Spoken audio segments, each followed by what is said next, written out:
satu alat menetapkan nikmat dengan syukur. Lalu kemudian dalam yang kedua diberi juga gambaran an-ni'amu, nikmat apapun, sehat, kaya, tenang, aman, mulia, apa saja. Kalau nikmat ini adalah ruhiyah, dijaga, dipelihara, dikawal. Dengan apa kita kawal nikmat tersebut? Bisyukri, dengan syukur. Maka nikmat ini pada satu saat kita kembali kepada Allah. Nikmat itu di mata agama, dan nikmat itu di mata Allah adalah kal-atwa. Atwa itu medali maknanya. Artinya kalau memang manusia yang ada di satu daerah, baik tingkat pedesaan, tingkat kecamatan, tingkat kabupaten, bahkan tingkat negara, kalau dalam memang hidup manusia itu ingin mengikuti lomba, apa saja lomba di luar tempat mereka tinggal, pada memang hasilnya adalah mereka itu kembali kepada tempat semula. Hasil kembali satu daripada dua, membawa medali atau tidak membawa apa-apa. Kalau membawa medali sama dengan medali yang dia bawa, paling pula tingkat pedesaan sama dengan desa itu mendapat medali. Tingkat kemukiman itu mendapat medali. Tingkat memang kabupaten itu mendapat medali. Bahkan tingkat negara itu mendapat medali.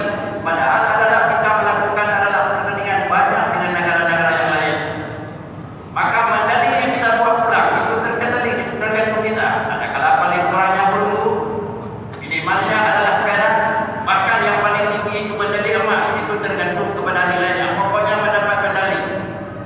Maka nikmat yang kita jaga dengan syukur, maka nikmat ini di mata Allah bagaikan orang membawa medali. Apa mana? Berapalah harga medali? Apalagi kalau medalinya medali perunggu, berapa harga? Tetapi harga barang itu adalah sedikit, tapi nilai di mata masyarakat yang mendapat senang dalam nilai. Artinya di mata Allah dianggap rida. Kalau sudah mendapat rida apa? Rida Allah itu salah satu daripada alat untuk mendapat aman di wilayah kedua. Lalu kemudian adalah nikmat Allah yang kita nikmati. Pada satu saat kita akan mempertanggungjawab dengan Allah. Ketemu kita dengan Allah Ta'ala sebagai pengguna nikmat hal. Maka disampai manusia itu bertemu dengan Allah, nikmat Allah yang sudah ada. Waktu bertemu dengan Allah Subhanahu Wa Ta'ala dalam mata nilai agama dan di dalam penilaian Allah Subhanahu Wa Ta'ala, bagaikan seorang hamba yang dikirim oleh Tuhan kembali dengan membawa balik medali. Gembiralah, nilai tinggi dan nilai membawa keberkahan dan kehormatan mereka. Sebaliknya, wa ni'amu idza ruhiyat bil kufri. Kalau nikmat ini kita ikut sertakan dengan maksiat kepada Tuhan, nikmat yang telah diberikan kita gunakan kekayaan memanfaatkan pada tempat yang tidak rida Tuhan. Apa saja kemudian dia keahlian menggunakan pada tempat yang tidak rida Tuhan, kekuasaan menggunakan di tempat yang tidak rida Tuhan, ilmu Allah yang telah diberikan digunakan pada tempat yang tidak rida Tuhan. Kalau nikmat ini kita gunakan dengan bukan tempat rida Tuhan, bahaya kal-ali. Maka dia itu nikmat tersebut berdosa. Dia memang nikmat, tetapi nilai dalam mata agama dan mata dari Allah adalah kal-alal. Alal itu adalah ikat jerau yang tinggi, belenggu.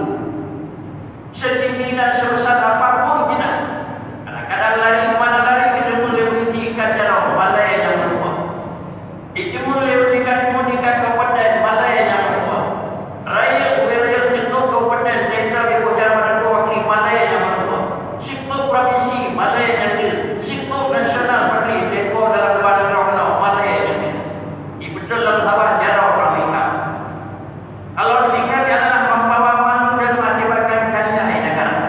Di samping adalah risiko pribadinya akan memang mereka itu tetap akan tinggal di dalam proses pengadilan dan mereka itu akan lambat tinggal sesuai dengan kesalahan ketentuan hukum.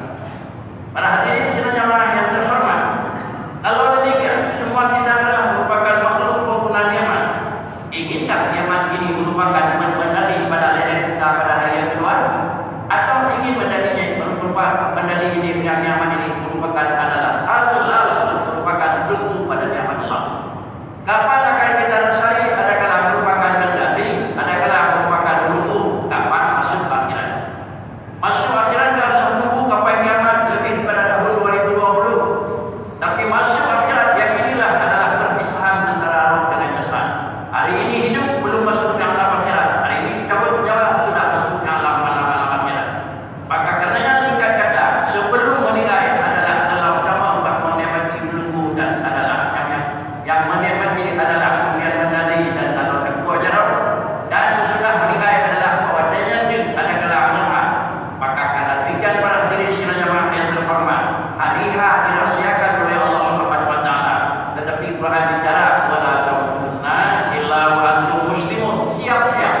berdeburan